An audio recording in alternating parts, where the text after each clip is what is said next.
outside of his body, the before and after transformation, does it tell you anything about what a man can be like on the other side?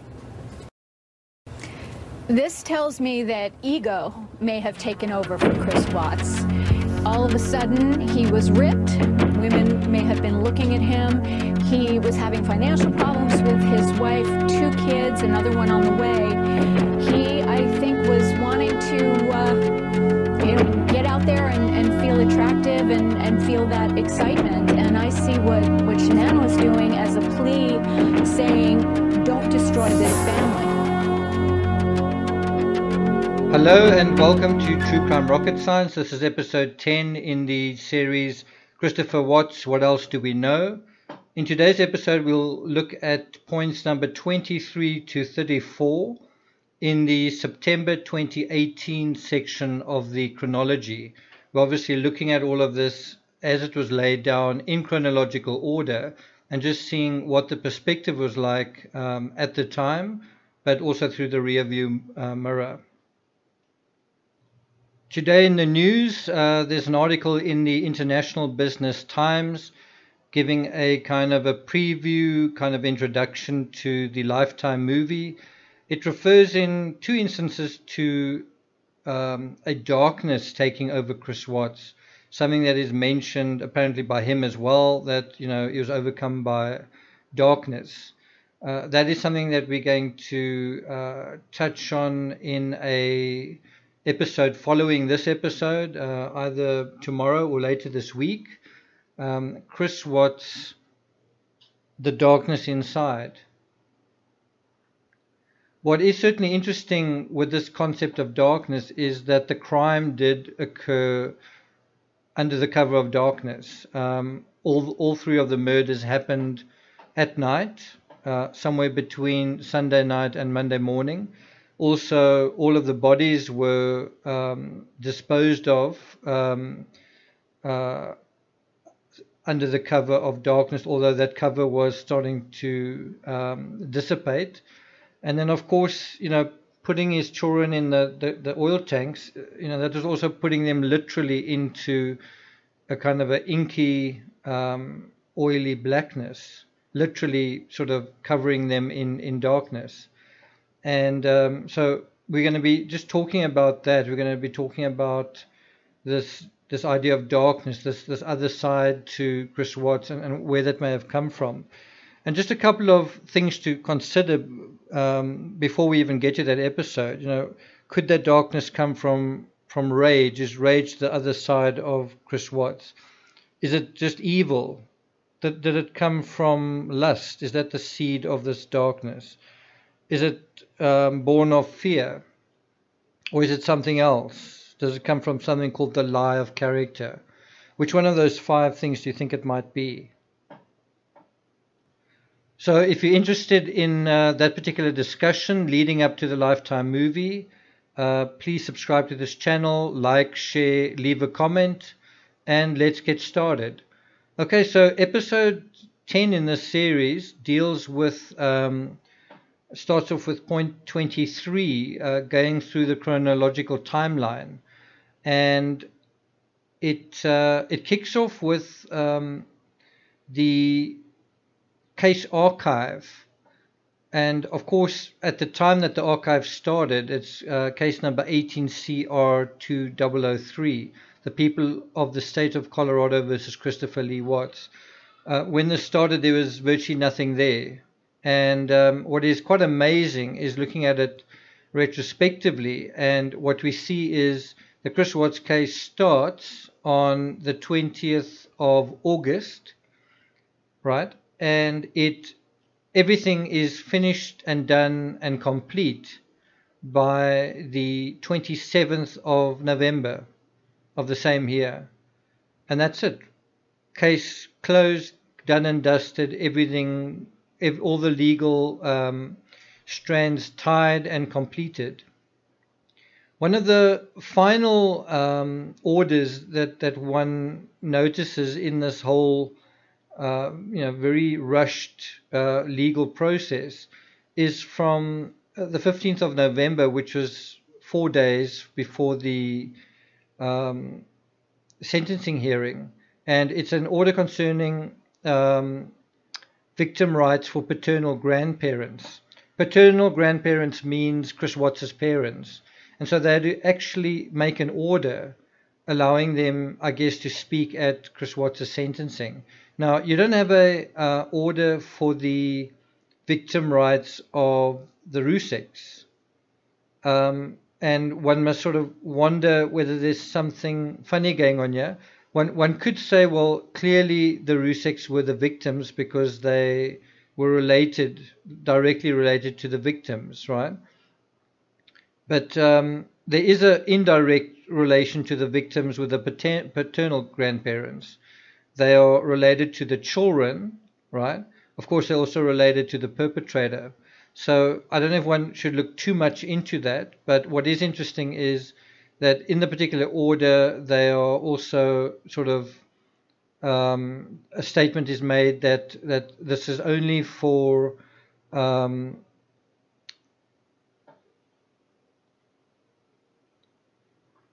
making a victim statement. So you theoretically could have had a threat or a scenario where at the sentencing you may have heard Cindy and Ronnie Watts sort of petitioning on their son's behalf that he's innocent or that they don't believe he did X or Y, and you could have had a catastrophe. You could have the whole thing blow up on television in court, and Chris Watts maybe even changing his mind, saying, "No, I'm not signing this plea deal, or I don't agree to any of this." And so having Cindy and Ronnie Watts there was a bit of a risk. Having them speak was a bit of a risk. But it seems that risk was mitigated to some extent because there was also a designee, someone who kind of represented them, literally standing by them to make sure that what was said was said. And you also had the same thing with the Rusek. So there was just something interesting that I noticed in the court records.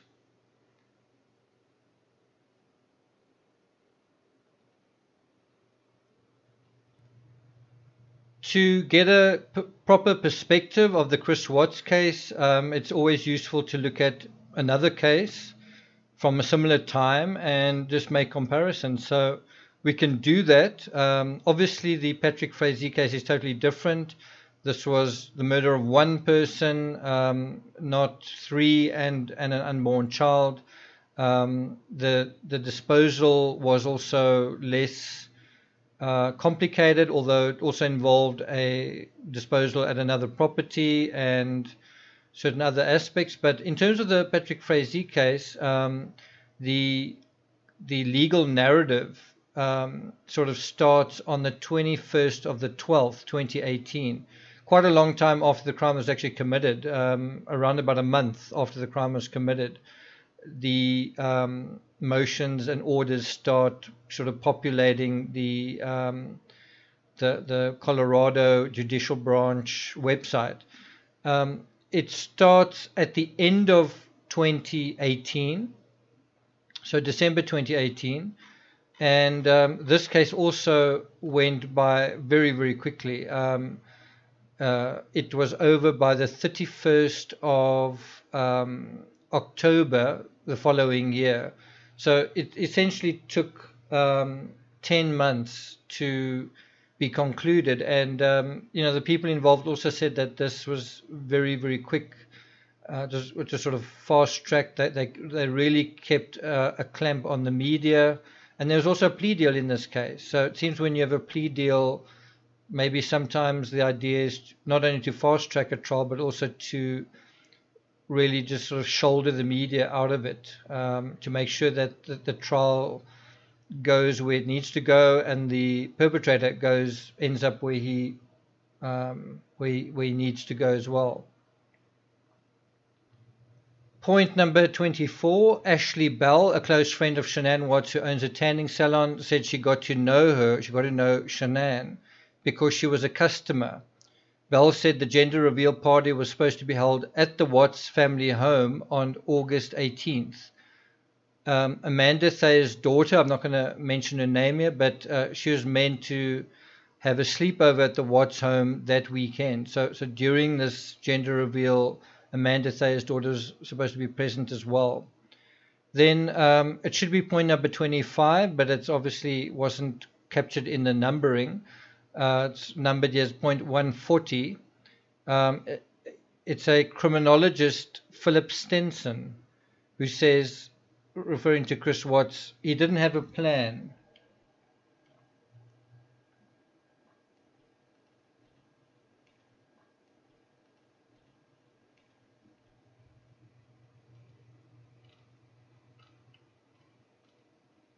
Things unfolded so quickly that he was trapped with no alternative but to cooperate with the reporters in his TV interviews. I don't think he anticipated that a friend of his wife would so quickly alert authorities to her failing to show up for a scheduled medical appointment and was not at the house on Monday. Agree? Disagree? Did Chris Watts have a plan, or did he not have a plan? Did he not anticipate that Nicole Atkinson would alert authorities for failing to show up for a scheduled medical appointment? So at the time, this seemed like quite a intelligent statement. Of course, I'd already written a book at this point, so I didn't agree with what he said. I thought that he did have a plan. The other question is, was it a good plan? I mean, murder is never a good plan, but in terms of a premeditated plan, the question was, how far did it go back? And I had an idea that it went back quite a while. I thought the pregnancy meant that the idea that he didn't want to be in the situation he was in went back some time. And that turned out to be correct. I didn't know whether it would be 2 weeks, 1 month, 3 months, whatever. But he did have a plan. It was premeditated. The plan, I think, came to him gradually. What Philip Stinson is incorrect about here is that I don't think he was trying to cooperate with the reporters. He was lying to everybody. So I don't think that was really it. And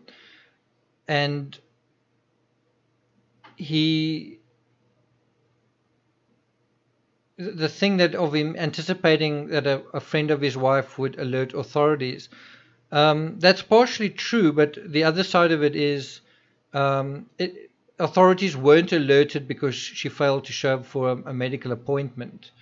It's not quite as simple as that. Shannon didn't show up for a medical appointment. Nicole Atkinson went there to check because she used the same medical center.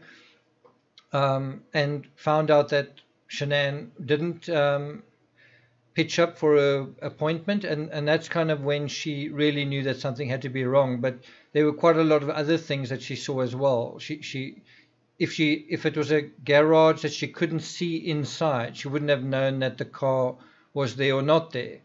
The fact that she could see the car seats also meant that probably the children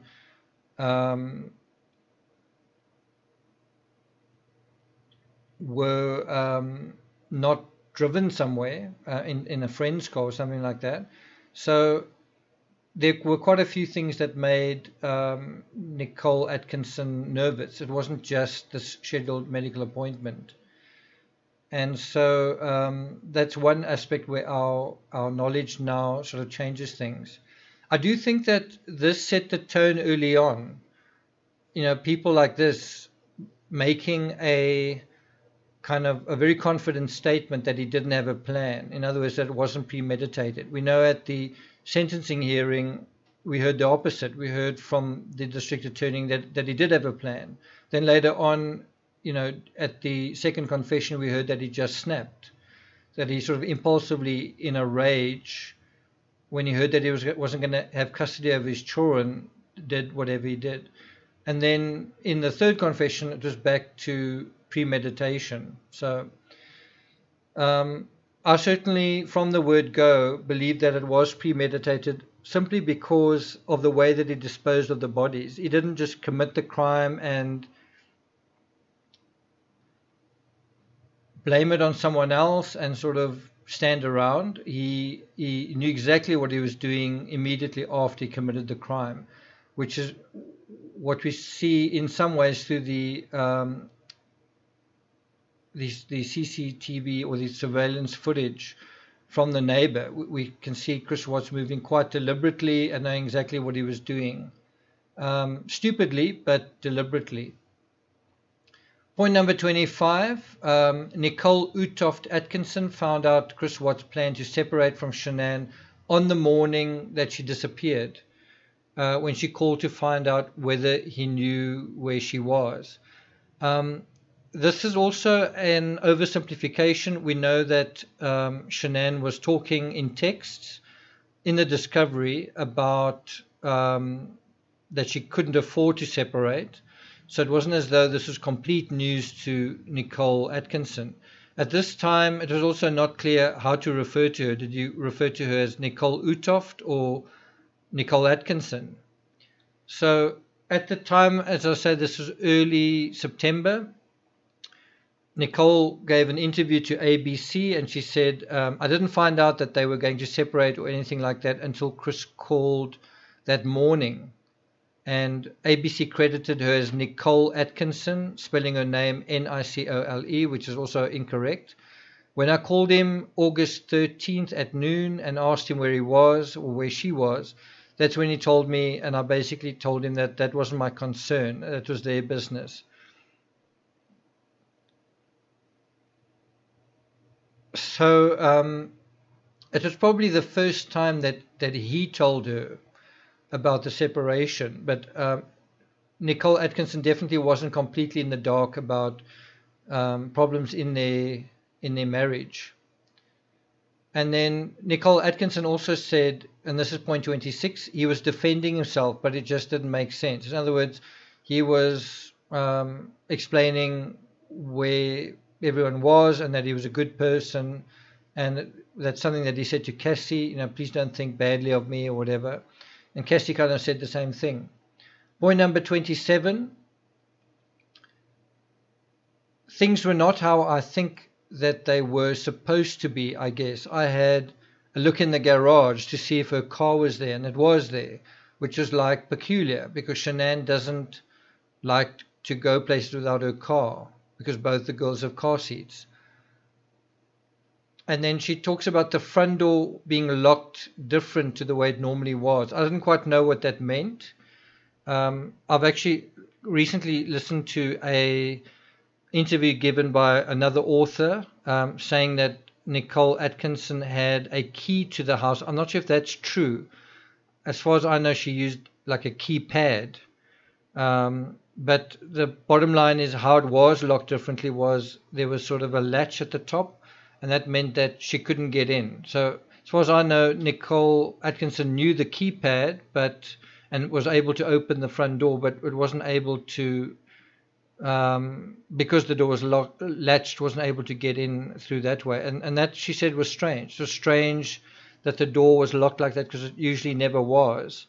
And quite often, Shannon would ask Nicole to come over, or Nicole would come over and she would let herself in.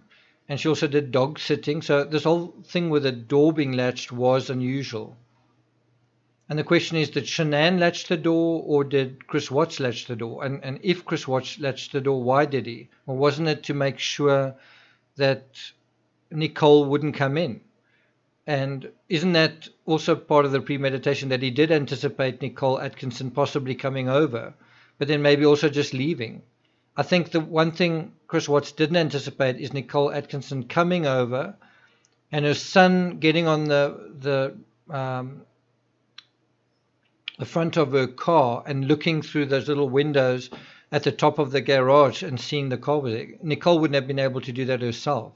So Nicole probably would have left had her son not been with her and been none the wiser. And Chris Watts' scheme would have continued and he would have sort of gotten his way with getting away with what he wanted to get away with. Nicole Atkinson also refers to the girls' beds that weren't made. This causes her to say Shannon was very OCD everything in her house had a place, everything was labeled. So because of Shannon's character, because of her personality, because of the way that she was very neat and tidy and had a kind of a ritual about things, had a way of doing things, Nicole immediately sensed that something was wrong. Now, in almost any other household, if you had a similar situation, people just not being home, you might not be able to so quickly draw any conclusions from that. Anyone else's home, someone's not there, the bed's not made, you're not going to see anything into it. And that's also what makes this case quite unusual. Shannon was someone who got things done, took care of things, maintained the house, and you had this outward appearance of neatness and tidiness, and then you also had the debt burden that was sort of chewing away at the underbelly of this family from the inside or from the underside. It's also interesting that Nicole Atkinson says that everything was labeled. We are in a society that tends to do that. We want to label everything. We also want to label Chris Watts, and until we label him, we don't feel like we know him. And the current labels are either communal narcissism or sociopath, or that he was overcome by darkness. I think that says quite a lot about our society, this addiction to labels, and then they don't even actually work. They're not even actually accurate. I think that says a lot about us and our attitudes to truth and our attitudes to true crime and our attitudes to reality. If we can't know another person with all this information, how the heck can we know ourselves? And how can we know the people in our lives? How can we get to know them, how they work? So Nicole Atkinson sort of summarizes it saying, if something was out of the ordinary, it was really out of the ordinary for her.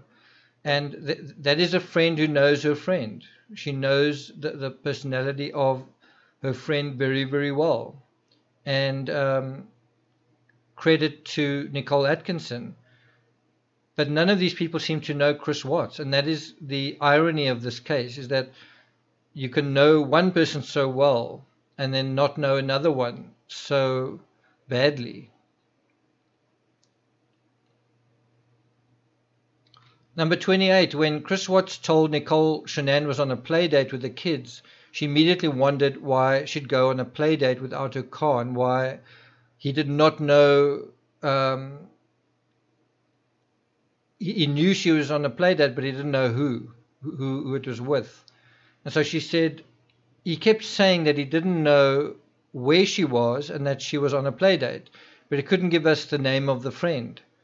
And any other friend may have sort of taken that at face value and said, well, maybe it's just husbands, they just don't know the sort of thing. But Nicole knew better. She said, I knew he had something to do with it the day I was at his house with him, but I didn't want to think that. So she's actually stopping herself from thinking about it. Anyone in their right mind will start piecing things together and think something had happened, but you don't want to go there. You want to believe the best in people. And I've thought about this a little bit. I've written a lot about true crime, and I've thought, what does one do about the situation? Because there's the other case dealing with the disappearance of Holly Bobo in Decatur County, Tennessee. And in that case, you actually had a witness. You had Holly's brother Clint seeing Holly sort of talking to a strange guy and then walking with him into the woods. And then you had a police search not that long afterwards. And ultimately a body, I think, was discovered 3 years later. So that is what can happen when you hesitate, when you see something, you're not quite sure what's going on, and you don't want to think something. You can have something like that, a crime that's literally playing out in real time while the police are sort of standing around. That's literally what happened with the Holly Bobo case. Now, in the Chris Watts case, you can say they knew Chris Watts, and so, or they thought they knew him, and so, maybe they were right to be a little bit not rushed to judgment. I think the lesson we learn from both of these cases is that you should pay attention. You shouldn't say, my thinking is going to this dark place, so I'm going to try not to think about it. You should think about it. You don't have to respond to it. You don't have to put up your hand and say, I think this guy's guilty. But you should think about it. You shouldn't avoid thinking about it. You should go to those places in your mind and see where they take you. So in the case of Holly Bobo, Clint saw his sister walking into the woods, and he didn't really pay that much attention. He also, when his mother phoned him, when Holly Bobo's mother phoned Clint and said, a neighbor heard a scream, the mother forgot to mention to her son, Holly's brother, that she heard a scream. And so that changed everything. He thought that, the guy that she was with was her boyfriend, who was also his friend, and he didn't want his friend to get into trouble. But he didn't realize the urgency of the situation. The result was a horrible crime that happened, even with a witness seeing her going off into the woods. And if his mother had simply said, the neighbor heard Holly scream, Clint could have immediately gone into the woods after her and prevented this from happening. So it makes sense to communicate clearly, to think carefully, not to avoid thinking. And if there's this sense of discomfort of you don't want to judge someone, judging someone is where you tell someone that you're certain about something. There's nothing wrong with in an investigation speaking clearly about what you know, what you've seen, what you're thinking. You can also communicate your conflict and your sense of uncertainty. Then you're not rushing to judgment. You're not going to get anyone into trouble, but just be clear and transparent where you're coming from. In the end, Clint Bobo became a big suspect in his sister's disappearance, and everybody hated him. I'm sure he hated himself for not acting sooner. And so the lesson we learn from this is go into the darkness, let your eyes adjust to it, notice what is going notice what is going on around you, in the same way that sorry, my throat's a little bit dry. In the same way that Nathan Tranastich noticed things. He noticed things.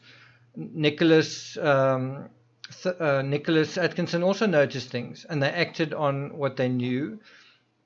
And this shaped the investigation. The police know the least. When the police arrive at the crime scene, they know nothing. They don't know the people involved. They don't know the dynamics. They don't know the situation.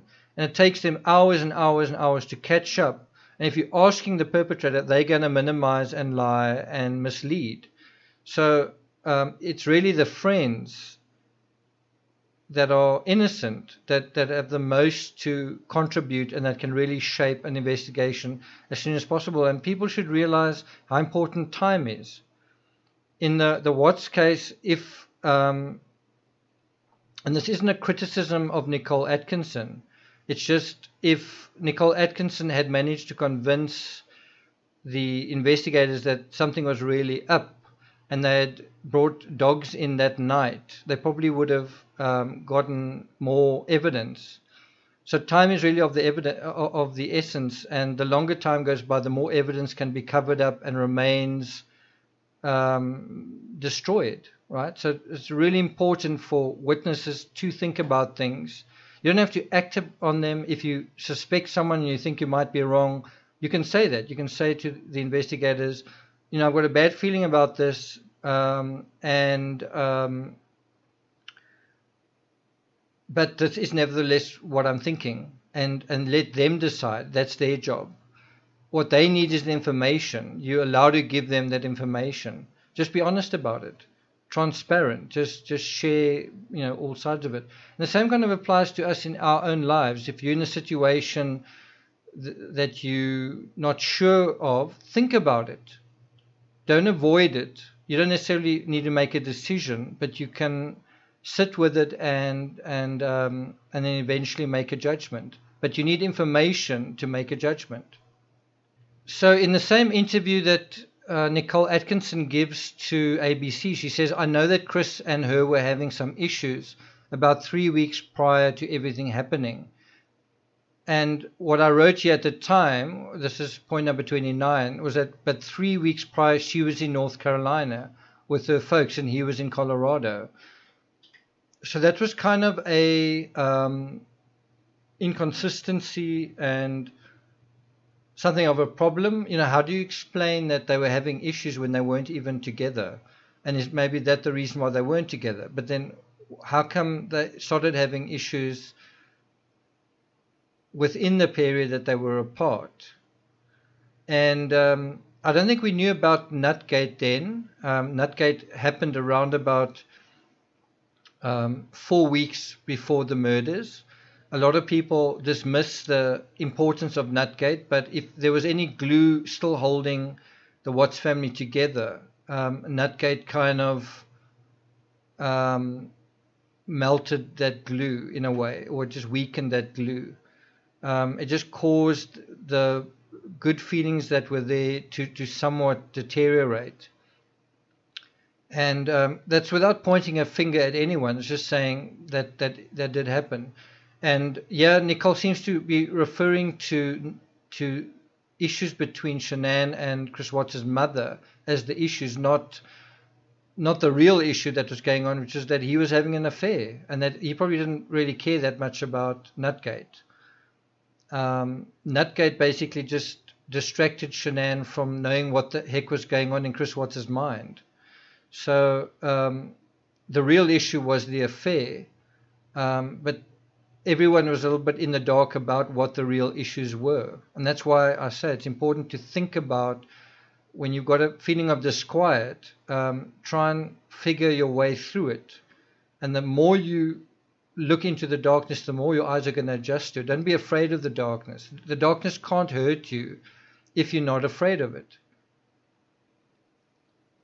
So that brings us to point number 30. And by the way, you can go to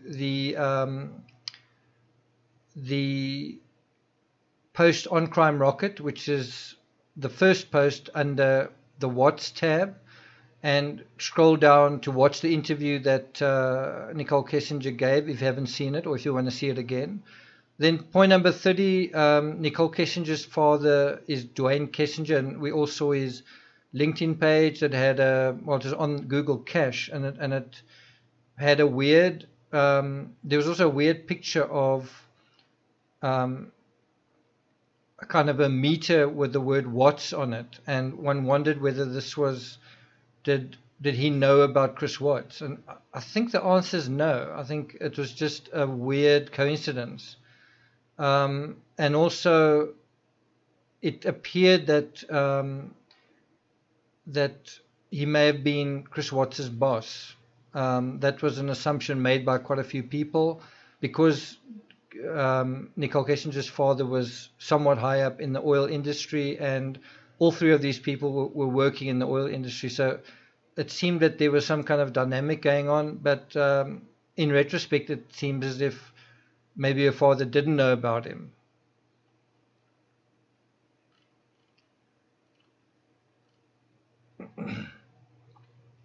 On point number 31, this refers to September 12th, 2018.